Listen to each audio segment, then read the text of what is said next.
Good evening.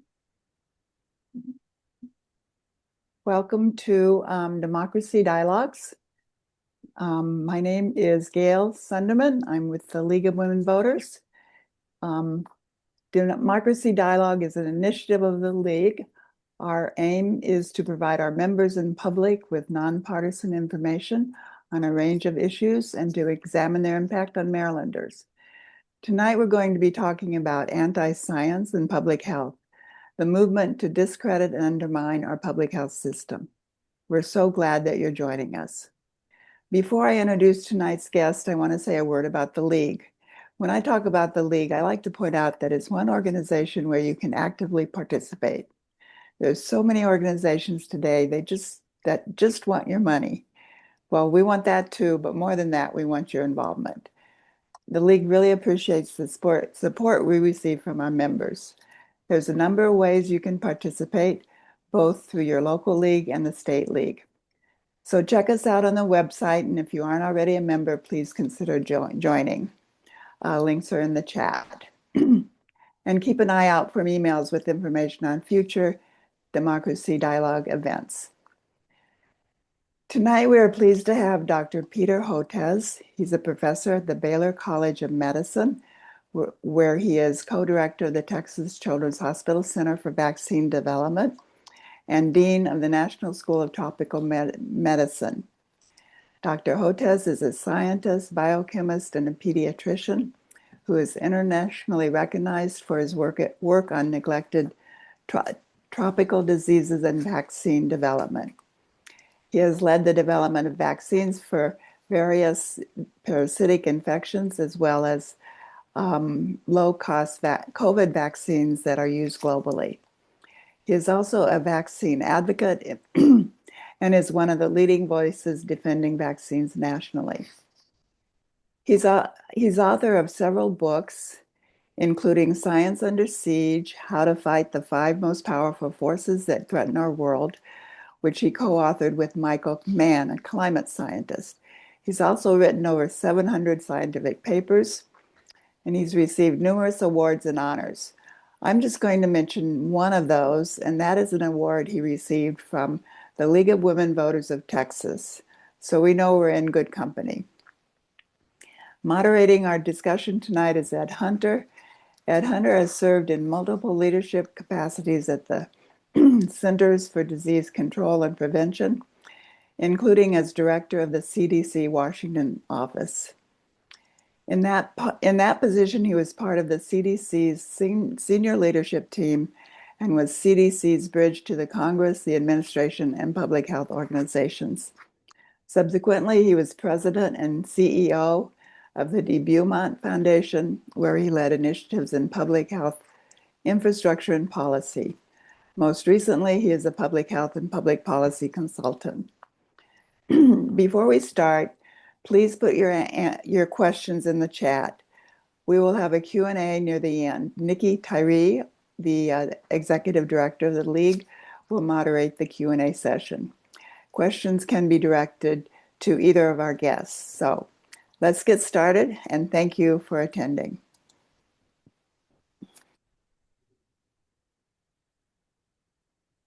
Great, thanks so much, Gail, and I appreciate the League inviting both of us to be part of this discussion.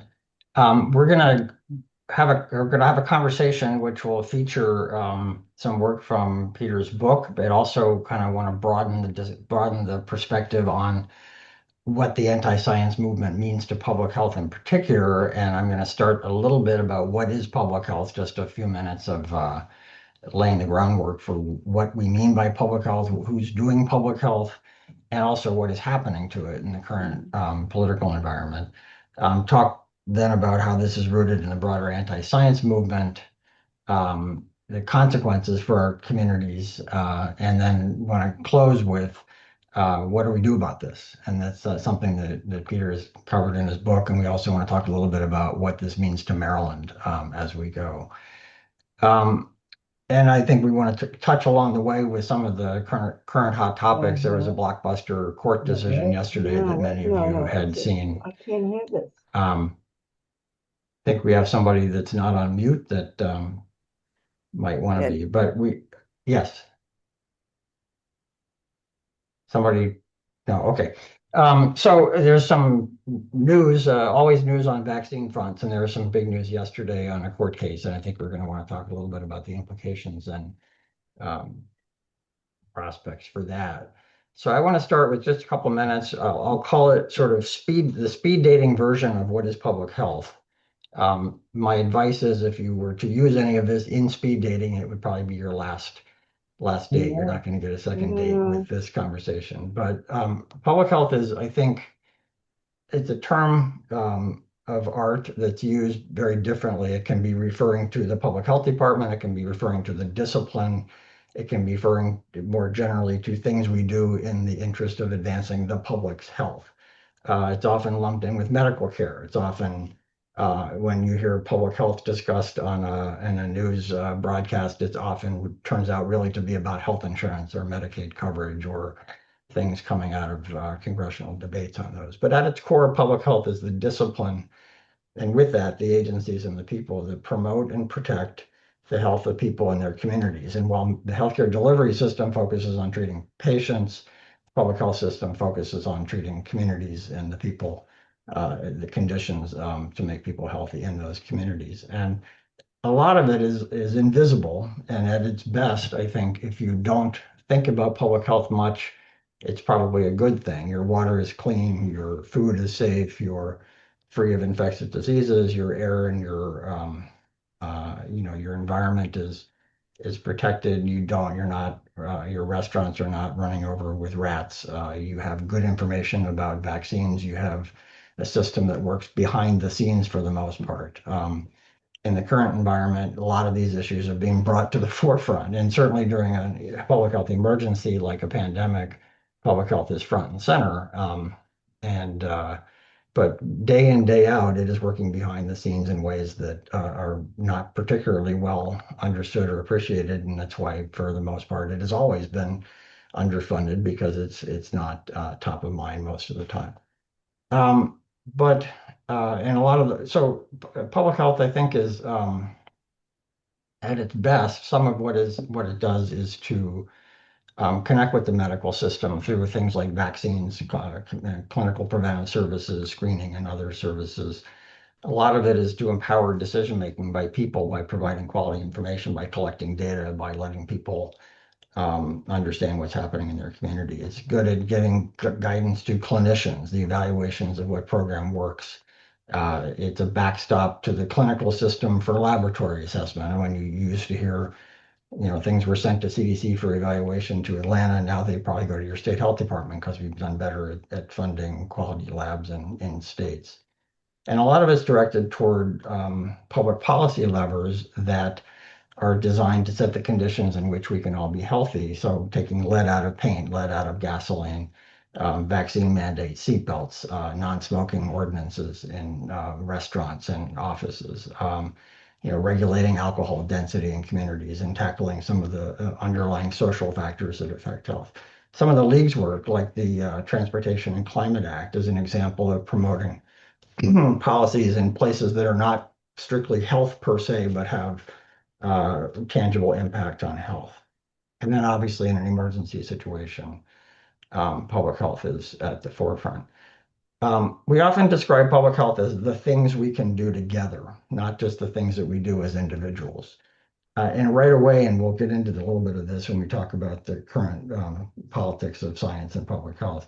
Right away, that puts us in a situation where we're at that intersection of the debate over individualism versus the collective, or elitism versus anti-elitism versus the do-it-yourself, and I'm doing my own research. So there is a bias in the public health world towards doing things that we need to do to protect the community, some of which you do on an individual basis, like a vaccine to protect yourself, but also to protect the community. Others, air, water, these are things that are done, broadly.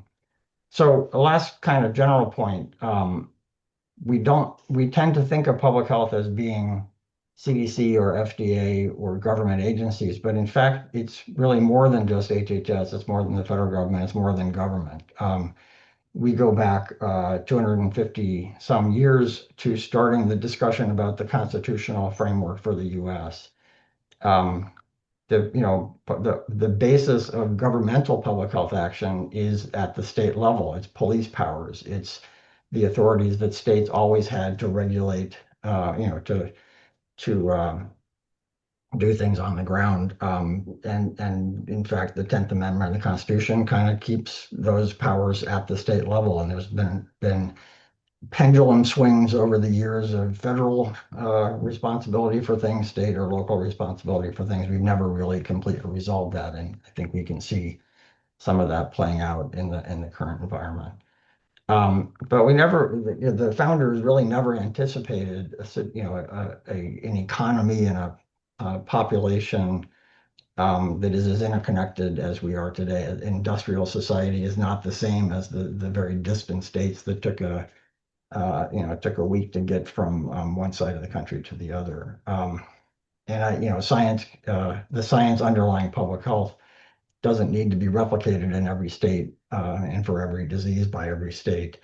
But the protections that we need, start at the local level, but it's this interconnected network of the federal agencies with expertise and science and guidance and money, importantly, money that is mostly derived from federal tax revenue and goes out to state and local agencies. So I think in the current environment, all of those presumptions we have about who does what and who's strong and who leans on what science are really at risk. The funding, obviously, you've seen the broad sweep of cuts to federal funding. A lot of state and local funding that had already been put out the door was taken back in the early days of this administration.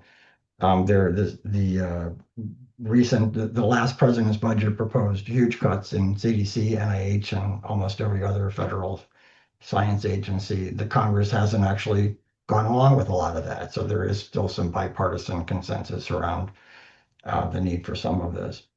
But in the meantime, the staffing for organizations like CDC have been cut as much as 25%. The leadership of most of the federal science agencies has been shown the door, and sometimes multiple ins and outs of the door of the FDA. Watching the FDA carousel of leadership is particularly striking. CDC has no permanent director, though it had one for about 3 weeks, I think, after Senate confirmation, before she was shown the door. And there's now an acting CDC director and acting people in 11 of the 12 centers that used to be headed by some of the most, accomplished scientists in the public health world.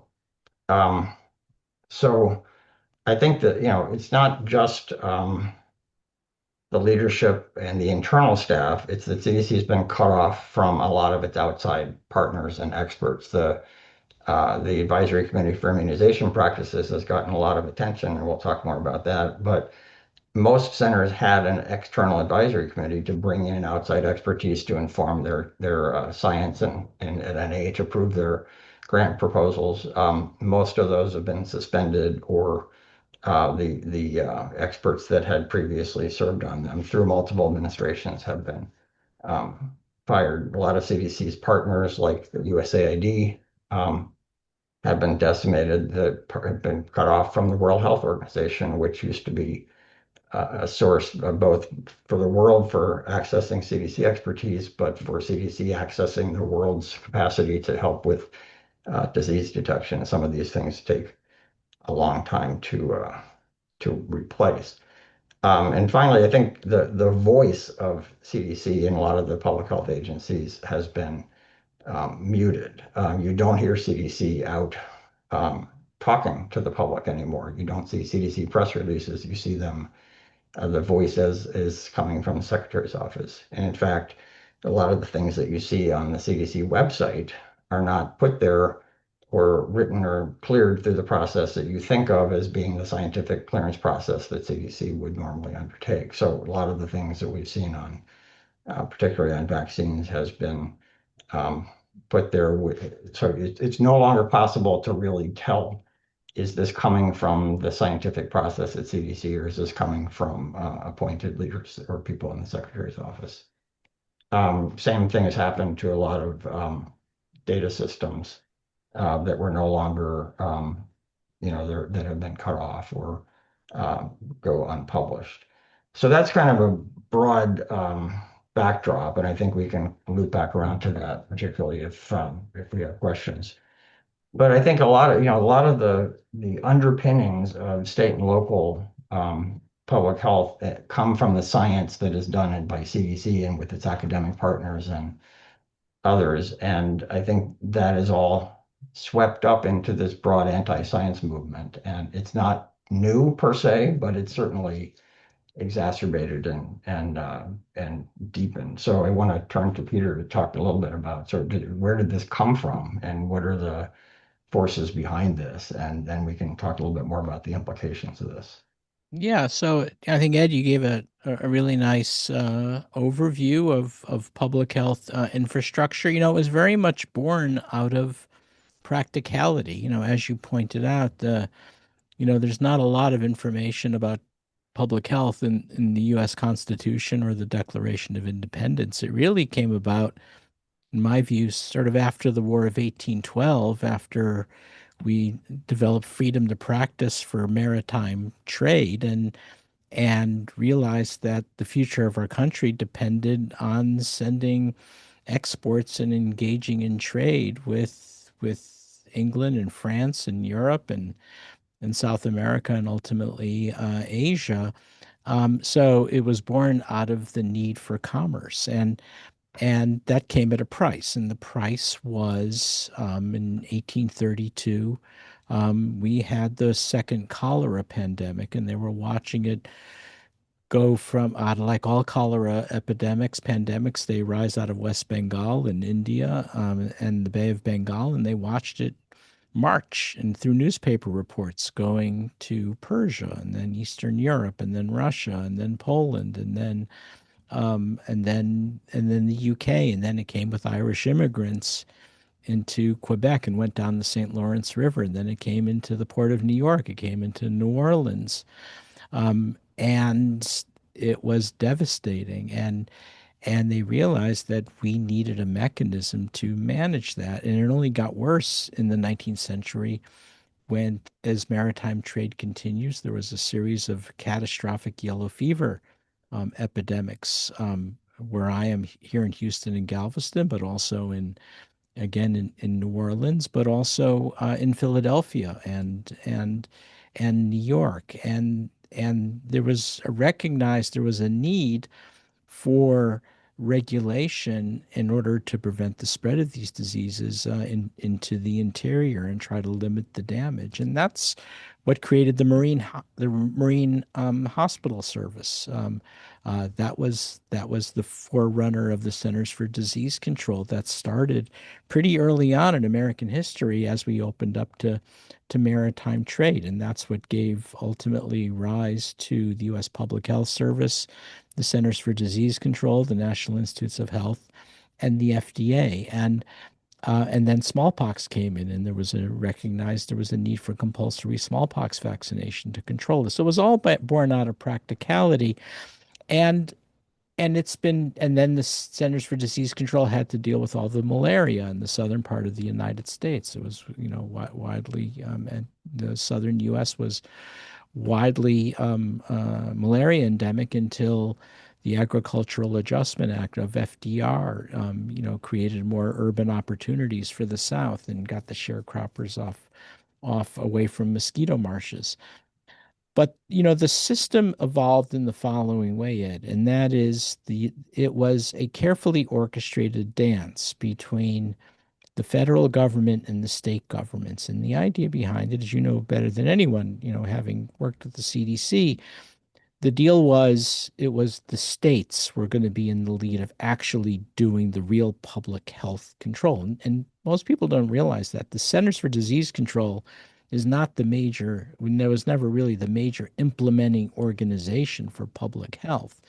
It was to set policy and to come in on an advisory basis and to provide scientific expertise to the states because the states didn't have the chops. The states didn't have the horsepower to really understand the scientific basis and to make all of the state of the art recommendations. That's what fell to the CDC and FDA, the NIH, to say what the state of the art science was to assist the states that would lead the public health response, the states and the local health agencies. And so then what happened was to help the states, the federal government would budget money to the states through CDC. And so the one of the things you realize with everything breaking down is the states, whether it's Maryland or whether I am here in Texas, depends on the CDC for a lot of its budget to run the state. So it's this, as I call it, a carefully orchestrated dance between the two. And now it's all breaking down. So the states are doing heroic work, and the local agencies, and whether it's at the county level or at the city level, and the Maryland State Health Department is an outstanding health department. But it always relied on good faith scientific advice from the CDC and the FDA and the NIH, and that's what's collapsed. And now we're at a point where the Centers for Disease Control and their advisory committees like ACIP are no longer providing reliable science evidence-based policies to help the states. So the states are now being left alone to figure it out. And there's variation in terms of the ability to do that. Maryland is probably in better shape than most. Why? Because, you're blessed with, two of the best medical schools in the country at Johns Hopkins, University of Maryland. You're blessed with one of the original school, scientifically driven school of public health, the Bloomberg School of Public Health. And so you're able to rely on expertise and advice, but not all states are so lucky. And so this is where things are getting very dangerous. That's problem number one. Problem number two is there's a pretty steady flow of misinformation and disinformation. And I distinguish the two: misinformation, the sort of random junk out there on the internet. Disinformation is carefully orchestrated misinformation for a purpose, for political reasons or financial reasons. And now, unfortunately, you're seeing a pretty steady stream, almost on a weekly basis, of false information, disinformation coming out of the agencies, coming out of the CDC, coming out of the NIH, coming out of the FDA. A lot of gaslighting, statements like, now we're going to restore state-of-the-art science to these agencies, as though we weren't already doing that. What they really want to do is provide state-of-the-art pseudoscience to a lot of the agencies. And so I'm talking in sort of in a fairly abstract way, but I think it's helpful to give examples, okay? And I think this will kind Yeah, of please. make it clear. So, we had, and so let me tell you about a public health response that went very wrong. We had a terrible measles epidemic in West Texas. It started in West Texas and then moved up into the Panhandle, spilled over the border into New Mexico, and then into Colorado, into Kansas, and then into Oklahoma. And it was large and it was serious because, and by the way, it occurred in exactly the same places where people died because they refused COVID vaccines, which is also quite interesting. So it started, in these rural conservative areas that are, where there's a lot of anti-vaccine activity, and people there are targeted by the anti-vaccine movement. And so we got to the point by the middle of last year where we had 100 hospitalizations of kids in Texas, mostly up in the Panhandle, where kids were sick with measles because they weren't vaccinated. Measles pneumonia, measles encephalitis. We had 2 children die who were otherwise perfectly well, healthy, school-age kids whose parents made the tragic decision not to vaccinate them. And then we have our new Health and Human Services Secretary come on the scene. And what does he say? First of all, he says, well, the hospitalizations are not because the kids are sick. It's because they're just being used for quarantine and isolation. He actually said that. And it was BS. That was not true. These kids were sick with measles, pneumonia, measles, encephalitis. They had 2 kids unnecessarily die. And then came this steady drumbeat of disinformation, disparaging the measles, mumps, rubella vaccine, which is the MMR vaccine, which is a live virus vaccine that's given at kids at 1 year of age. And then there's a repeat vaccination dose at around school entry. So what does he say? He says, the MMR vaccine is a leaky vaccine. What does that mean? He says it declines in protective. It's not very good because it declines in protective immunity 4% per year. It's nonsense. If you look it up, there may be a slight decline. It might be 0.04% per year, so he's off by a factor of 100. Then the disinformation continues. The MMR vaccine is contaminated with aborted fetal remnants. It's absolute nonsense. And then so there are this other is alternative and treatments you so can treat with. at a time when the Health and Human Services Secretary should be showing leadership and urging Americans to get their MMR vaccine, instead he disparages the MMR vaccine, and lo and behold, what happens? There's another large measles epidemic in Arizona and Utah, and then there's another large measles epidemic in South Carolina. And unfortunately, the kind of rhetoric he was using, this is the same garbage that he would say to me when I had conversations with him almost a decade ago at the request of the NIH. And the reason I got involved with that is I'm a vaccine scientist. We developed a low-cost COVID vaccine reaching 100 million people in India and Indonesia. We provide a proof of concept that you could actually bypass the big pharma companies. And it was great to make that contribution. Now we have a parasitic disease vaccine that we've made, and that article is coming out tonight online in Lancet Infectious Diseases. But the other is that I met my wife, Ann, as an MD PhD student in New York, and we lived at Rockefeller University in Cornell for $44 a month in the Upper East Side of New York. That's how long ago it was. And I wanted to devote my life to making low-cost vaccines for the world, and doing that. Then the unplanned part came. We had 4 kids, now adults, including Rachel, who has autism and intellectual disabilities. And that was their original fake assertion, was vaccines cause autism. And about a decade ago, the National Institutes of Health, actually was Francis Collins and Tony Fauci, said, we need you to talk to Bobby Kennedy, explain to him why vaccines don't cause autism.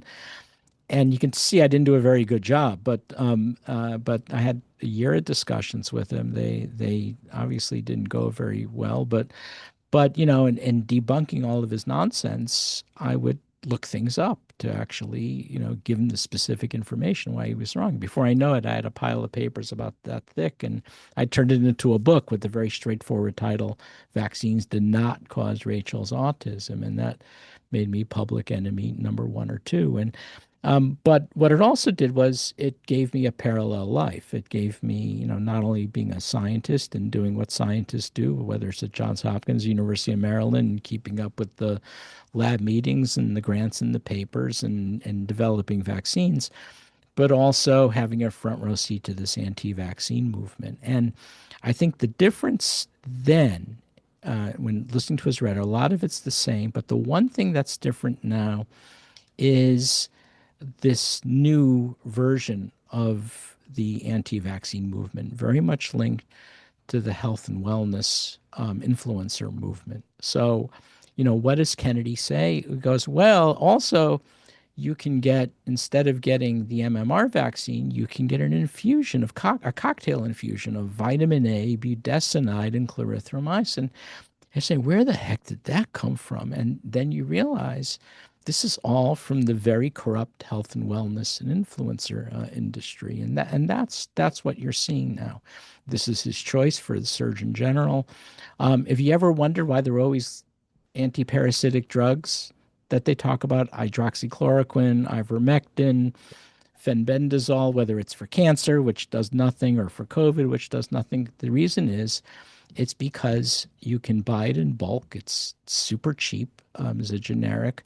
You can then repackage it, put your own label on. You jack up the price 100-fold, and then you sell it with a $1,600 telehealth visit. It's a very corrupt industry, and Well, that's the new version. And so this is what you're yeah, getting. I want This is to. where the ketogenic diet for treating schizophrenia comes Yeah. from. This is where the you can go down the list. So this is all very much around the health and wellness and influencer industry.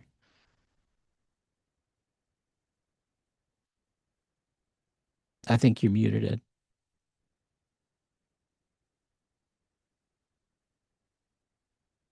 Must be the There we anti-vaxxers. go. It Okay, must have does been that some. help?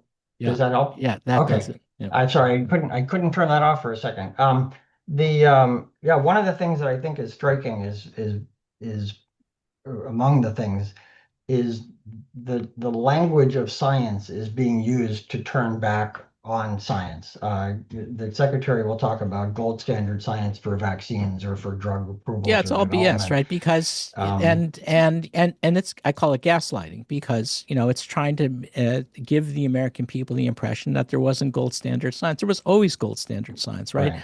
Since the founding of the Marine Hospital Service 200 years ago, it was gold standard science, the best of gold standard science, the National Institutes of Health, which is, Right. supported so much Nobel Prize winning research, or the FDA or CDC, first and foremost, science driven organizations. What they're doing is trying to gaslight you into thinking it's something else. And now they are going to come in and all of a sudden rescue these agencies by implementing science. What they want to do, of course, is put in the pseudoscience.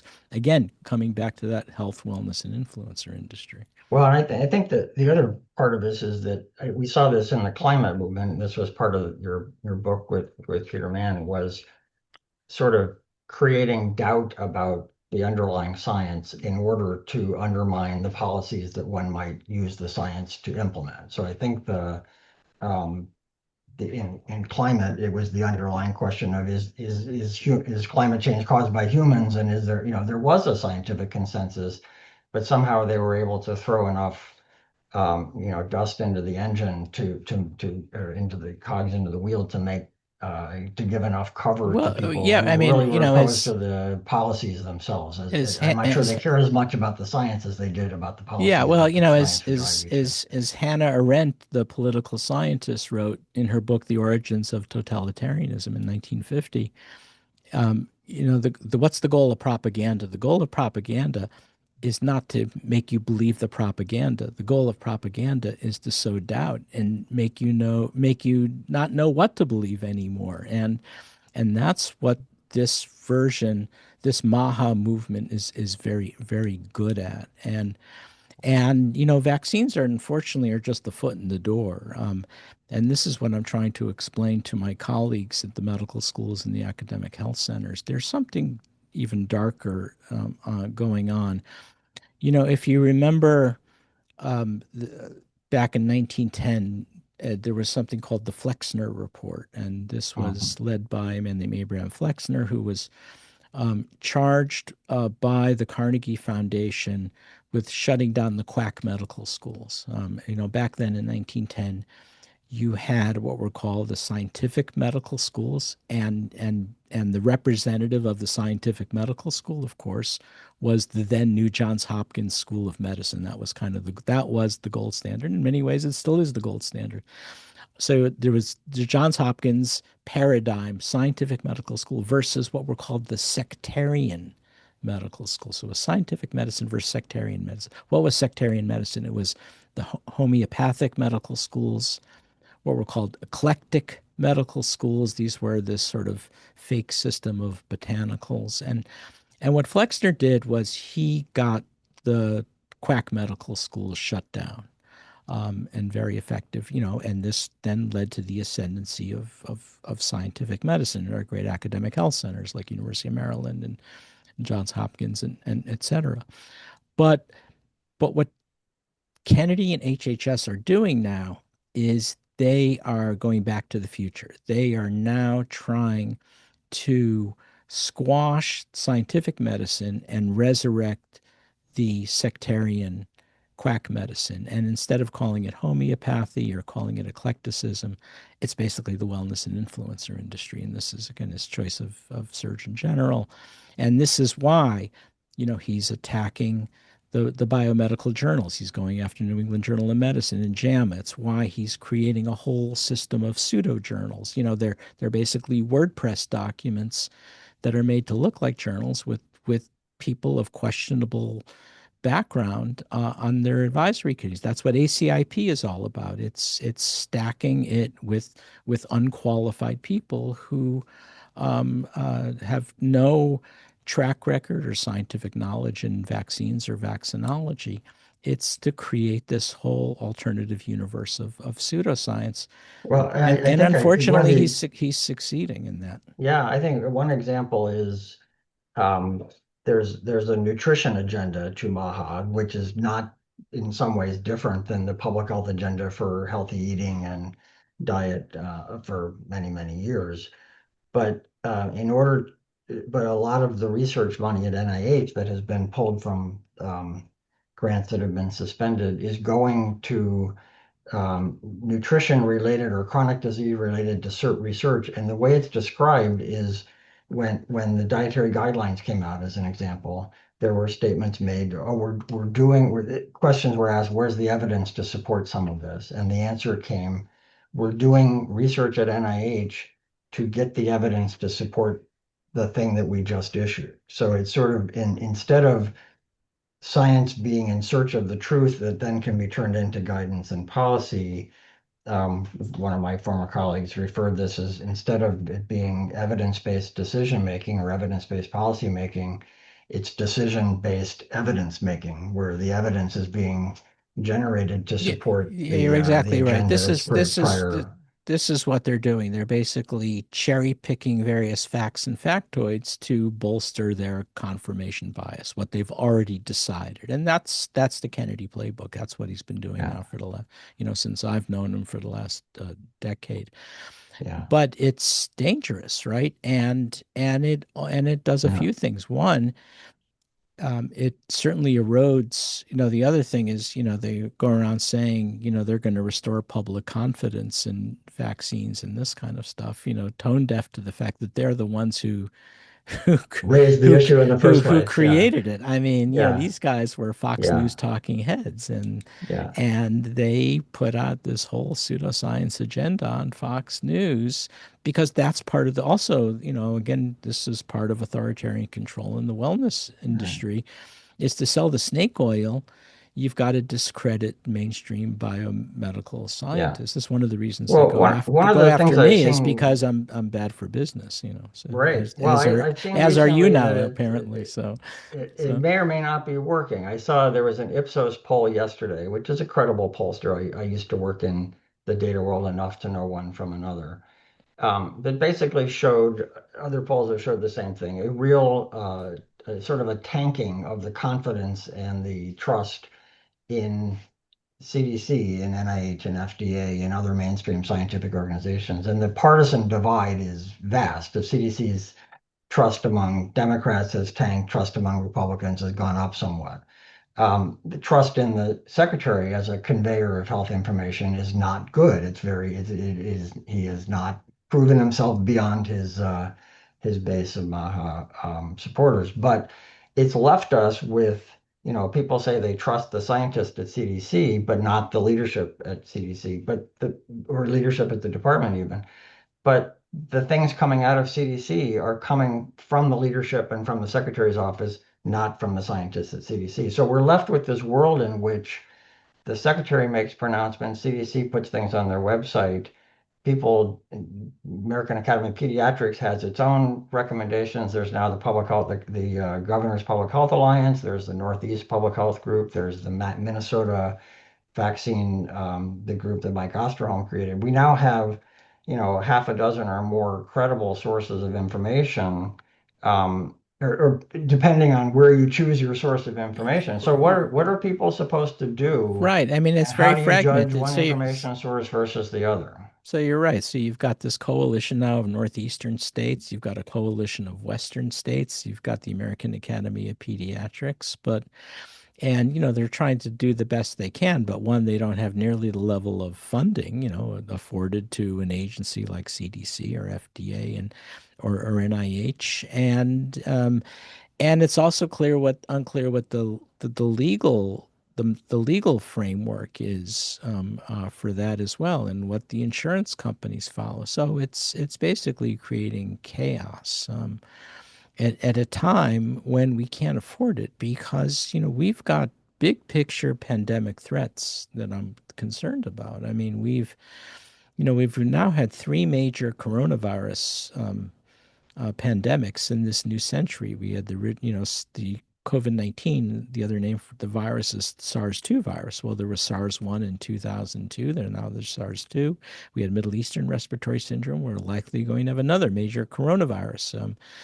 And this is all happening because these are viruses from bats that are jumping to people because the bats are seeking new habitats for climate change. So that's accelerating. We've got this thing called H5N1 flu that's rising. So I'm worried about zoonotic influenzas. And then where I am in Texas and the Gulf Coast, we're seeing the sharp uptick in mosquito-transmitted viruses, dengue and chikungunya and Zika. I'm worried about yellow fever coming back. Malaria is back to South Florida and South Texas.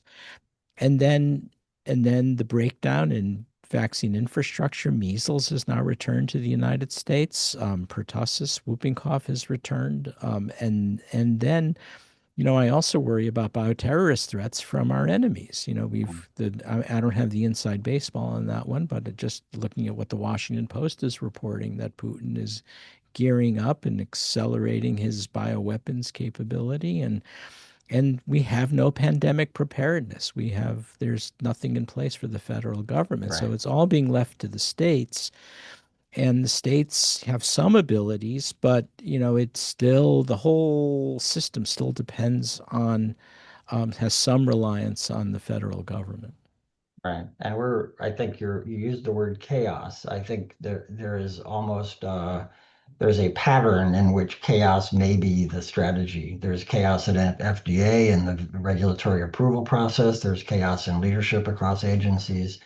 There's some chaos in the vaccine world. Even the court case, I want to touch for just a minute. I know we want to get to some questions, but the court case yesterday, the court decision yesterday in a lower court basically said that the ACIP was changed and the new members appointed invalidly. So everything that they had done in the past year was to be voided, and that some decisions the secretary had made that did not involve the ACIP were also invalid. So we're left with some potential, light at the end of the tunnel. Maybe this will be heading toward a better system or a better outcome. But there's also chaos in the meantime. There is no ACIP if Yeah, the I mean ruling the holds. problem is, at the end Um, of the day, there's, I appreciate, the courts are doing what they can, but it's tough. The whole system was not really set up for something that was going to be done through the courts, right? It was always done on good faith, and it was always bipartisan, right? I mean, that was the one thing perhaps that Republicans and Democrats agreed on, is that public health and pandemic preparedness was a good. I mean, let's remember, our whole system of pandemic preparedness that we know today was actually built in the administration of George W. Bush. He brought in Donald Henderson, who was the dean of the Johns Hopkins School of Public Health, who led smallpox eradication, Dr. Philip Russell, who was with Walter Reed Army Institute of Research, and then with Johns Hopkins, and Stuart Simonson, and they built BARDA, the Biomedical Advanced Research Development. That was all done in a Republican administration, And there was always that bipartisan support, and because they recognized that this was absolutely essential to national security. And that's all broken down now. And it's going to be really important to figure out how we begin to walk this back. Right. Well, I want to turn to Nikki in a second for some questions, and there are some in the chat I haven't been keeping good track of. She has. But I wanted to let you end on a note of what do we do about this, and what are the points of intervention that people on this call or others that are like us can take to try to turn the corner on this. Well, we're still in free fall. We've not hit bottom yet, as bad as things are. In some ways, we've been lucky in that there's not been a major pandemic threat imminently hitting us. So I think, we have to hope for the best. I think, hopefully there will be some auto correction, and get the right people in place, in our federal government. In the meantime, the states are still pretty strong. Our university infrastructure, our system of schools of public health and medical schools are still pretty strong, but it's tenuous. And that's really important, that we not lose our best people going into public health and medicine. I mean, sometimes, this the medical students and the public health students look at me like, Moses in the desert. Why did you bring us here? And I say, look, um, it's things had not totally collapsed, but I do think we should expect that the federal government may not be there for us in the foreseeable future like they were. And this means that we're going to have to look more and more to the private sector to kind of fill those gaps. And that's we've never been in that situation before. So building more out through biotech, even though they're suffering as well, I think is going to be really important. I mean, when the New York Times put out an interesting article last year, I think it was last summer, when they looked at the biggest employers in every state, and comparing today versus the 1990s. So back in the 1990s, the biggest employer in every state was pretty much either in the retail sector or the manufacturing sector. Now, with the exception of 6 or 7 states, it's all healthcare is the leading employer. So there is still a lot of money in the system. And now you've got private equity investing in healthcare for better or for worse. You've got venture capital, putting into healthcare. We're going to have to find a way to tap that and spill it over into public health. And so we're going to need a lot of innovation on the finance side, I think. Yeah, I think we've tried for years to reinforce the business case for investing in public health. That goes to your workforce, it goes to your, the condition, the community that you hire people from. There's a whole bunch of things that it's global supply chains. It's a lot of Yeah, I mean, things the in return on investment is yeah, unquestioned, right? The yeah, problem is, even with that return on, and not only is it economically um, um, it's actually cost savings. It's economically dominant. But you still need the upfront investment. So that's been the yeah, barrier. But hopefully yeah. that's going to have to be part of it. And then there's a lot of smart people trying to think this through now. Well, I think to bring it to Maryland, I just, some thoughts. I mean, Maryland has a strong Medicaid program, as you mentioned. There's a lot of prevention vaccines and other, outreach and wraparound services in Medicaid that are at risk um, if with Medicaid cuts. We need to make sure that Maryland can help keep its Medicaid trying to support its own health department, even though Maryland has very tough budgets.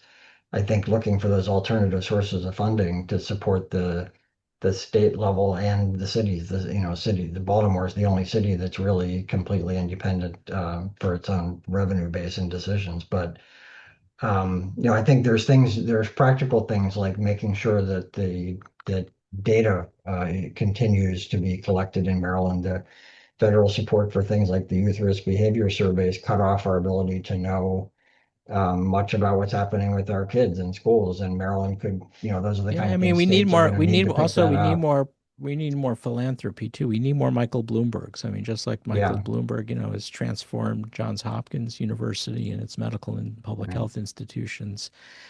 We just can't rely only on Michael Bloomberg. We need others to step up and Yeah. do that. And that's not really happening either with a lot of these tech bros. They're really buying into, they're making gazillionaires. They're just buying into a lot of the pseudoscience, unfortunately. There's, Yeah. being a billionaire doesn't necessarily confer wisdom, we're realizing. No. Well, I'm going to turn to Nikki, who I think has been gathering up some questions from the chat and let you have at it. Yes. So I'm going to start with the questions that didn't come in through the general chat that y'all can see. So just a couple, which is one, typically what we see when we think of things like big pharma, they tend to be able to shape our legislators, but this movement of anti-science has seemed to overcome even private lobbyists, black hat lobbyist dollars when it comes to the legislators. And what is your take on that, Ed? I know that you specifically have done a lot of work in Congress, so you've seen a lot of this stuff firsthand. How has, how has this anti-science movement been able to kind of foundationally change the way we see legislators interacting with these big corporations? Well, I mean, first of all, one of the needles you have to thread on this is recognizing that there are issues with the big pharma companies. I mean, we realized that nobody was making a low-cost COVID vaccine, and so we stepped up, and so people were dying in droves across Asia and Africa, and we stepped up and found a way to work outside of big pharma, made a low-cost COVID vaccine that reached 100 million people in India and Indonesia, and provided proof of concept for that. So yeah, there are. I mean, this is the other thing about what Kennedy says. I mean, some of the stuff he says is actually partly true. There are issues with big pharma, and there are problems with our system of childhood nutrition. It's just that then he weaponizes it to attack the people who actually can offer some help. And so I think, how do we, get, this is part of the problem, is that there is no now checks and balances on Kennedy and HHS is doing. I mean, the Congress has been conspicuous by its absence on this. The White House has been conspicuous by its absence. I mean, this is how it was supposed to work, right? We always, if you had someone who had destructive ideas for the country, then and as a cabinet member, then you had this system of checks and balances with the judiciary and the Congress, and that's now broken down, and because so many of these congressmen don't want to get primaried out, and I think that's part of it. So it's tapped into a very broken system. I think I just gave you a very long, I don't know the answer to your question answer. Um, I don't know it either, but yeah, I'll just add, I think that the most cynical thing I could say is we're probably one pandemic or a threat of a pandemic away from people realizing what we have undone and that we need to recreate. But I also think there's a real need for us to re-articulate and articulate maybe a different way public health comes out of where we are. I don't think we can easily say, pharma and others have a very strong voice on the Hill because there's money and there's district interest at stake or state interest at stake. Money does talk very loudly, but I also think we need to be offering something that is more compelling and a more compelling rationale for some of the things we're talking about doing for the public. I don't know if that's per se a populist agenda, but I think we aren't going to get back to the sources of support we the had the in the di- the Congress without, disinformation machine is so powerful, right? I mean, they yeah. don't even call them pandemics anymore. They call them plandemics, and Mm, they've got me making viruses at the basement of the World Economic Forum in Davos with George Soros, and there's right. also a lot Yeah. of anti-Semitism. I'm the trifecta. I'm a scientist, a vaccine scientist, and a Jewish vaccine scientist. So the swastikas come and everything else. Mm, What do I say? I said, well, yeah, I was working with George Soros, but he was lousy at pipetting. I had to get rid of it. And that goes viral. It's just, Yeah. I mean, the crazier the conspiracy, the worse it is. So you've got all of these pandemic Yeah. conspiracies out there, and they're heavily amplified on social media, not only on Twitter and X, but more and more the conspiracies are going mainstream. And that Yeah. that was the point of the book that I wrote with Michael Mann, is that if you look at there's not two existential threats to humanity. There's three. One of them is pandemics. The other one is climate change. But the third is the disinformation machine that blocks our ability to Mhm. respond. And that's what makes it so dangerous. Yeah. Nikki, Yeah. back to you. Okay. So as any good college student or anyone who's gone through upper classes, we all know that if you want to learn information, you go to a trusted source. So, like the New England Journal of Medicine. So one of the questions we have here is, what is a good source of health information, especially for people who may not have regular doctors, and just to add on with, reputable sources trying to be undercut. Yeah, no, it's harder. I mean, if you can't rely on the federal government websites, I mean, the CDC website was always problematic in the sense it was never Mm. easy to navigate. I mean, I know how to navigate it, and Ed did, because, in my case, I had an MD and a PhD, and I could figure out where to look, but it was never as user friendly as we'd like it to be. And especially now with all of the vaccine disinformation. I mean, you've got the Florida Surgeon General saying mRNA vaccines Mm. cause turbo cancers because they're integrating with our nucleic acid next to oncogenes. And it sounds very sciency, right? And that's the other thing about the rhetoric is it's the pseudoscience is made to sound like it's real science. And you can go step by step and you point out, well, there's actually no such thing as a turbo cancer. They made that term up. And second, the lipid nanoparticle gets nucleic acid past the cell membrane into the cytoplasm, but it doesn't get into the nucleus because you need electroporation. And even if it did, we have interferon inducible elements of our innate immune system that block integration of foreign DNA. Otherwise, every time we eat a hamburger, we'd have cow DNA in our genome, and that doesn't happen. But how do you get, and then what happened was that when he made those statements, in addition to calling vaccines the Antichrist, I went on CNN and MSNBC and debunked it, and great. But guess what? The people I needed to reach were not watching CNN and MSNBC, right? They're watching Joe Rogan podcasts and Fox News. And so there's that whole segment of society that's walled off. But that information is still useful, I think, for the healthcare practitioners, because at least if they had access, one-stop shopping to the information being debunked, at least that would give them a running start when they're talking to their patients. Yeah, I do hold out some hope that I mean, I think if you look at what we read about who people trust, people do tend to trust their state health department and their local health department. And I think with the beginnings of these alliances like the Northeast one and the Governor's Public Health Alliance, which I think Maryland is a part of, and there are 16 states, they are hiring in public health people to try to replicate what CDC used to do. Now, you're not going to trust that if you live in Florida, if you are a Latipo acolyte in Florida. But I think that those are good sources and you can access those whatever state you happen to live in.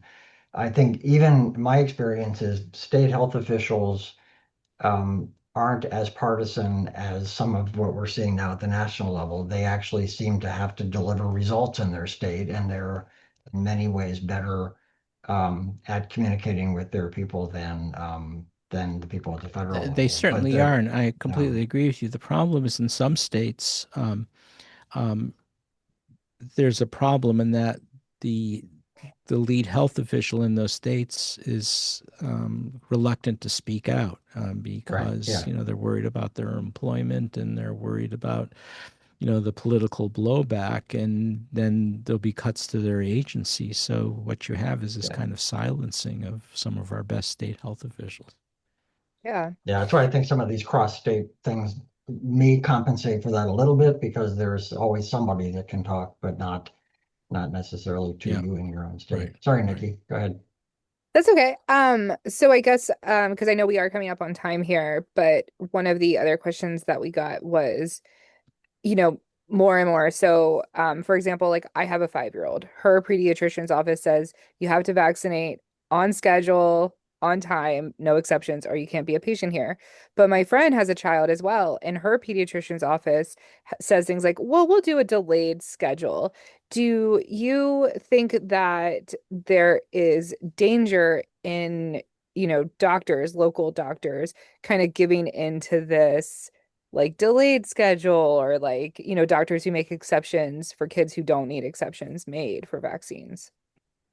Yeah, I think it would be unfair to say that they shouldn't be doing it, but you have to recognize that there's a problem, and the problem is these vaccine schedules are evidence-based, and they're based on measuring immune responses, antibody responses, T cell responses. And if you start giving alternative schedules, um, the safety of that alternative schedule has not been tested, and the effectiveness of that safety of that alternative schedule has not been tested. So there's a risk the vaccine could fail in that alternative schedule.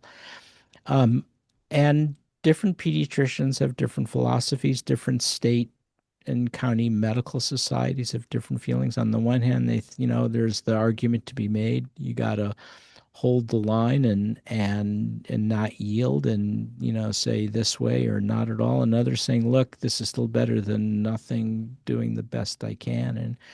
And I kind of go back and forth. I think the pediatricians and the primary health care providers in general are in a very tough situation now, because what's happening is parents are coming in some cases in a very militant way, and from the stuff they're downloading, and you want to protect the what's in the best interest in the child, and sometimes you have to bend, but it's a slippery slope.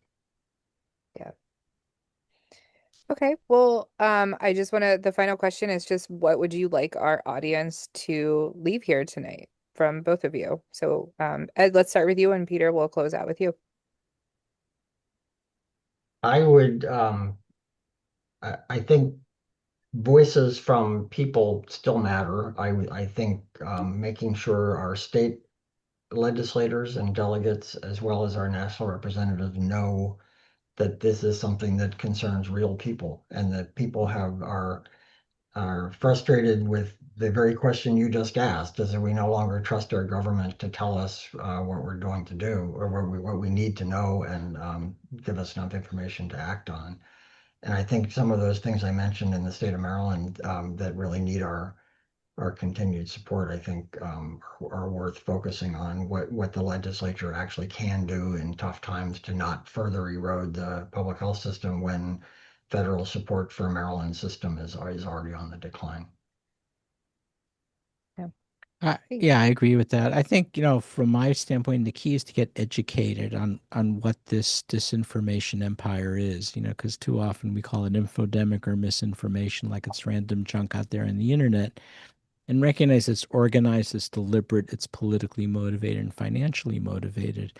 And it's easy just to focus on the 24-hour news cycle and the outrage of what this person said or that person said, on a particular day, but recognize that there's a bigger picture afloat. And what Maha is doing is, eroding our whole system of biomedical science and public health that took, hundreds of years to build up, and get educated about it, and understand where this is heading. Well, thank you so much, Dr. Hotez, Ed Hunter, for joining the League of Women Voters tonight. This was very informative, and we cannot wait to get the recording out so that more people can watch this and re-watch this if they're anything like me and need to listen to some of these concepts twice to understand them.